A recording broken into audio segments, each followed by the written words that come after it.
Students, तो अभी हम लोग करेंगे मार्वल पेपर 5 उसका सेक्शन डी। 46 नंबर क्या लिखा है? The sample space of random experiment u is equal to 1 to 120। उसके आउटकम आपको दिए है। Find the probability that the number is selected is multiple of 3। बहुत ही सिंपल सम है, बराबर, बहुत ही सिंपल। इवेंट ए नहीं, सबसे पहले हम लोग लिखते हैं n इज इक्वल टू क्या आएगा? 120। Event A multiple of 3, so 120 divided by 3 करने का आपको m के लिए, बराबर। तो m क्या मिलेगा आपको? 40। तो p of a is equal to क्या होगा? m upon n, 40 by 120, 1 by 3। ये आपका पहला आ गया। दूसरा, दूसरे कलर में, event b multiple of 4, that means m is equal to 120 divided by 4, 30, m is equal to 30, p of b is equal to m upon n, 30 by 120, 1 by 4। और next क्या है?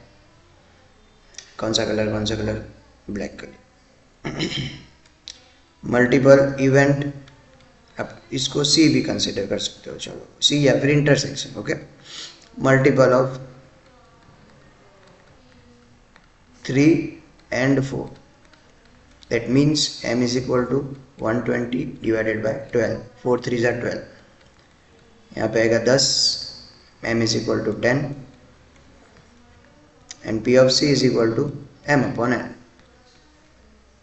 10 by 30, 1 by 3। ओके, चलिए next करते हैं।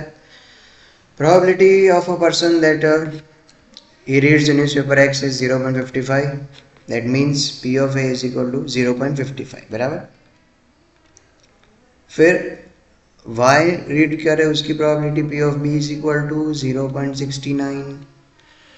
Next क्या है? Probability that he reads both the newspaper x and y, यहाँ पे क्या लिखा है? And, x and y। And आएगा तब मैंने बोला था इंटरसेक्शन आएगा सर, और आएगा तो और मतलब यूनियन, एटलीस्ट आया तो यूनियन, एंड आया तो इंटरसेक्शन। तो यहाँ पे आपको क्या दिया है? Intersection. p of a intersection b is equal to 0.27। Find the probability that a person selected at random, पहला फर्स्ट, रीड्स एटलीस्ट। सर अभी आपने बोला हाँ एटलीस्ट, एटलीस्ट मतलब क्या? यूनियन फाइंड करना है। ओके, तो अभी आप समझ रहे हो, एटलीस्ट 1 न्यूज़पेपर, एटलीस्ट मतलब क्या? p of a union b is equal to, formula क्या है? p of a plus p of b minus p of a intersection b। p of a क्या है? 0.55 प्लस 0.69 माइनस 0.27।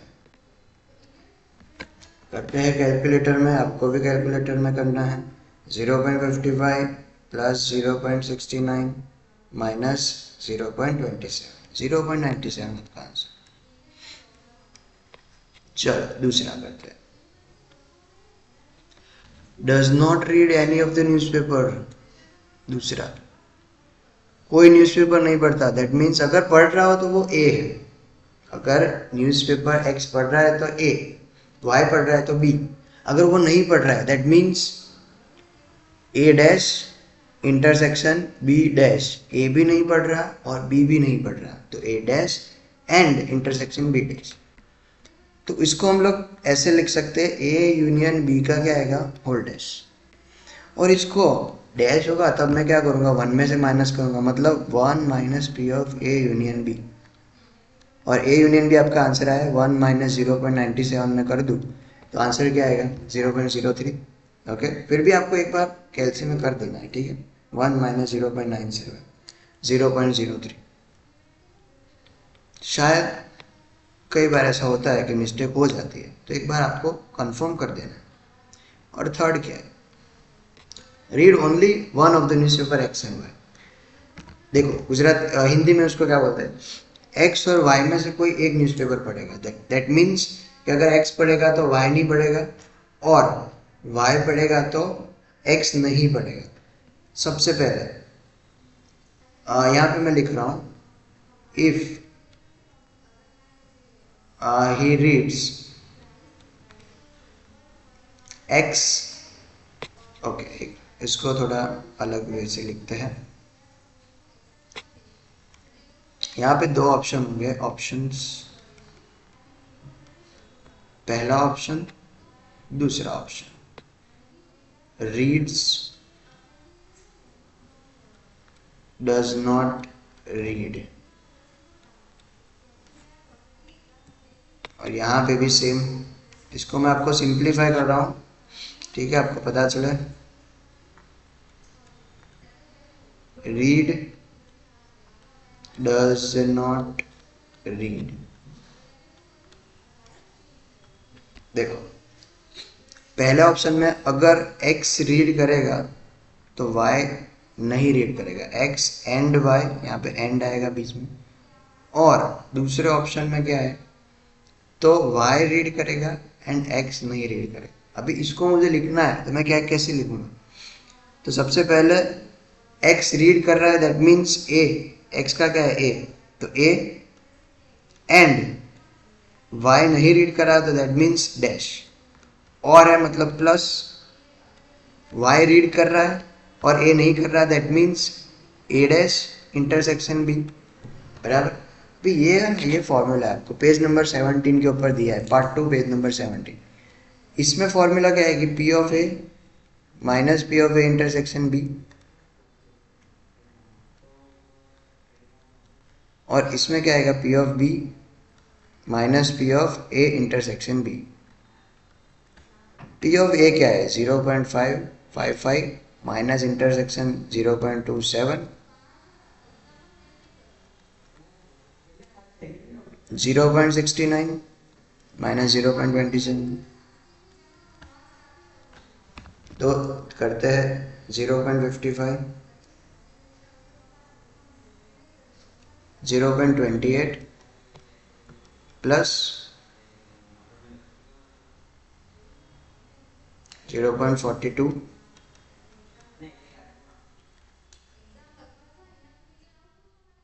0.7, ये आपका आंसर। ओके चलिए जी next करते हैं, p of a, p of b, p of b slash a, ऐसा कुछ दिया है, तो आपको a स्लैश b फाइंड करना है। चलिए जी करते हैं। देखो p ऑफ a दिया है, p ऑफ b दिया है, तो पहले हमें ये काम का है, p ऑफ b स्लैश है। फॉर्मूला क्या है, p of a intersection b upon p of a। इसकी वैल्यू क्या है, इसकी वैल्यू है 3/4, इंटरसेक्शन हमें नहीं दिया है। a की वैल्यू क्या है, a की वैल्यू है 2/3, तो ऊपर आ जाएगा तो 3/4 into 2/3 is equal to p of a intersection b। 3 cut, 2 2 4, 1/2 is equal to p of a intersection b। अभी हमें फाइंड क्या करना है, हमें फाइंड करना है a स्लैश b, तो p of a slash b is equal to p of a intersection b upon p of b। जो इस साइड होता है वो नीचे होता है, यहाँ पे भी देखो ये इस साइड था वो नीचे आ गया। इंटरसेक्शन क्या है, तो इंटरसेक्शन हमारा 1/2 डिवाइडेड बाय b, b क्या है 3/5, इसको हम लोग ऐसे भी लिख सकते हैं 1/2 इंटू 3 और ऊपर 5, तो क्या आएगा 5/6, ये हमारा आंसर। कितना सिंपल सम, 3 मार्क में। नेक्स्ट 49, क्या फाइंड करना है, k फाइंड करना है और फिर ये फाइंड करना है। चलिए जी करते हैं। p ऑफ x हमारा ये है, तो 1/1 हम लोग लिखते हैं, p of 1 is equal to k upon x की जगह पे मैं क्या लिखूंगा, अभी 1 लिखूंगा, तो 1 + 1 फैक्टोरियल, k अपॉन 2 फैक्टोरियल, मतलब k अपॉन 2, 2 फैक्टोरियल का आंसर 2 आता है। फिर 2 k अपॉन 2 + 1 फैक्टोरियल, तो k अपॉन 3 फैक्टोरियल, 3 फैक्टोरियल मतलब 3 इंटू 2 इंटू 1, तो k/6। p of 3 k upon 3+1 factorial, तो k अपॉन 4 फैक्टोरियल, 4 फैक्टोरियल मतलब 4 into 3 into 2 into 1, k/24। Okay, अभी हमें पता है कि सिग्मा पी ऑफ एक्स है इज इक्वल टू, तो क्या होता है 1, तो P of 1 plus P of 2 plus P of 3 is equal to 1। P of 1 क्या है, k/2, k/6 and k/24 is equal to 1।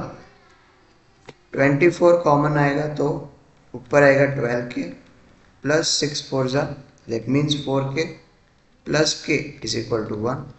12 plus 4 16, 16 plus 1 17k is equal to 24, इस side आ जाएगा, k इज इक्वल टू 24/17। तो हमारा k का answer आ गया। Okay, उसके बाद हमें क्या फाइंड करना है, p ऑफ 1 और 4। यहाँ पे क्या लिखा है, p of 1 less than x less than 4, that means आपको फाइंड क्या करना है, p of 2 plus p of 3। Simple, p of 2 क्या है हमारा, p ऑफ 2 कहाँ का, ये रहा, k upon 6 plus k upon 24, 24 अपन में आएगा तो ऊपर क्या आएगा, ऊपर आएगा 4k plus k 5k upon 24, k की वैल्यू रख देते हैं, तो 5 इंटू 24 अपॉन 17, और ये 24 तो था ही, कट, आंसर क्या आ गया 5/17, ये आपका answer. Okay, simple. Next 50, normally 40% student fail in one examination. Find the probability that at least 4 student in the group of 6 student pass in the examination. बराबर, देखो यहाँ पे देखो, पास है ना, वो अपना क्या है, सक्सेस है। तो फेल कितने होते हैं, फेल 40% होते हैं, तो वो हमारा क्या हो गया, q इज इक्वल टू 40/100, तो ये क्या आ गया 0.4, तो p क्या हुआ, p हुआ 60/100, सिंपल। तो ये क्या आ गया आपका 0.6। ओके, एटलीस्ट 4, कम से कम 4 लोग क्या होना चाहिए, पास होने चाहिए। तो n इज इक्वल टू 6 है, और x क्या आएगा हमारा, कम से कम 4 मतलब, कम से कम 4 मतलब 4 5 एंड 6, तीनों का आपको फाइंड करना है और तीनों को प्लस कर देना है, तो आपका आंसर आ जाएगा। बराबर, चलिए यदि करते हैं। फॉर्मूला क्या थी हमारी, फॉर्मूला थी हमारी p of x is equal to N C X into P की x पावर इंटू क्यू की n माइनस एक्स। सबसे पहले हम लोग p ऑफ 4 फाइंड करते हैं, तो 6c4 इंटू p क्या था हमारा 0.6 की 4 पावर इंटू 0.4 की n माइनस एक्स बराबर 6 माइनस 4 मतलब 2 पावर 64। आपको पता है कि भैया इसका answer 6 into 5 into 4 into 3 divided by 24 50, इसका आंसर आएगा 50। 0.6 इंटू 0.6 इंटू 0.6 इंटू 0.6 4 बार हुआ, यस 0.1296 एंड 0.4 इंटू 0.16, इसको मल्टीप्लाई कर देते हैं तो क्या आएगा 0.16 इंटू 0.1296 इंटू 15 0.31। वैसे ही हमें किसका फाइंड करना है, p ऑफ 4 आ गया, अभी 5 करते हैं, ठीक है, p ऑफ 5, तो 6c5 इंटू 0.6 की 5 पावर इंटू 0.4 की 6 माइनस 5 तो 1 आएगा, ठीक है। 65 का आंसर क्या आएगा, तो 6 0.6 की 5 पावर तो 0.6 into 0.6 into 0.6 into 0.6 into 0.6 1 2 3 4 5 0.07776 into 0.4, इसको हम लोग करते हैं इंटू 0.4 इंटू 6 0.19, और लास्ट हम लोग फाइंड करते हैं क्या, दैट इज p ऑफ 6। बराबर, सब कुछ फाइंड करना पड़ेगा भाई। आलस नहीं करनी है आपको। 65 इंटू पी क्या है 0.6, उसकी यहाँ पे 66 आएगा, सॉरी उसकी कितनी पावर 6 पावर इंटू 0.4 की 0 पावर, इसका आंसर आएगा 1 इंटू इसका भी आंसर आएगा 1, इसका हम लोग देखते हैं 0.6 into 0.6 into 0.6 into 0.6 1 2 3 4 into 0.6 1 2 3 4, okay हो गया 1 2 3 4 5 6 0.0466, ओके तो 0.0466 ये आपका आंसर आ गया। ओके 6 हो गया 1 2 3 4 5 6, भी तीनों को हम लोग प्लस कर देंगे, P of 4 plus P of 5 plus P of 6, 0.31 plus 0.19 plus 0.0466, दो डिजिट भी आप लिख सकते हो, इसमें कुछ प्रॉब्लम नहीं है, प्लस 0.19 प्लस 0.31, आपका आंसर आएगा 0.55 फाइनल आंसर। ओके और last, if the daily cost of production for x ton cost आपको दिया है, how many units should be produced for minimum cost, okay also find the minimum cost, ठीक है कोई बात नहीं। c दिया है आपको 10x square minus 1000x plus 50,000, पहले स्टेप में हमें क्या करना है dc upon dx, dc upon dx क्या आएगा 20x माइनस 1000, दूसरे स्टेप में क्या करना है dc upon dx is equal to 0, 20x minus 1000 is equal to 0, 20x is equal to 1000, x is equal to 1000 divided by 20, बराबर आपका आंसर आएगा x इज इक्वल टू 50, ये आपका आंसर आ गया। तीसरे स्टेप में हमें क्या करना है d square c upon d x square, double derivative, double derivative क्या आएगा तो ये हमारा इसका डेरिवेटिव तो वो 20, दैट मीन्स ग्रेटर देन 0, तो यहाँ पे हमें at x is equal to 50 we will get minimum cost, और फिर लास्ट में आपको क्या पूछा है कि मिनिमम कॉस्ट भी फाइंड करना है तो कर देते हैं, उसमें क्या है c is equal to 10x square minus 1000x plus 50,000, x की वैल्यू क्या है, x की वैल्यू है यहाँ पे 50, तो 10 इंटू 50 का square minus 1000 into 50 plus 50,000, 10 into 50 का square 50 into 50, 2500 into 10 25,000 minus 5 0 1 2 3 plus 50 1 2 3, तो कट हो गया, आया क्या आंसर 25,000, ये हमारा आंसर।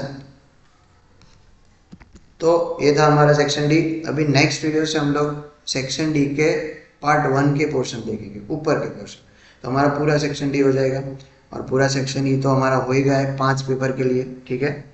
उसके बाद हम लोग फिर दूसरा एक सेक्शन करेंगे, ठीक है। थैंक यू सो मच, मिलते हैं नेक्स्ट लेक्चर में।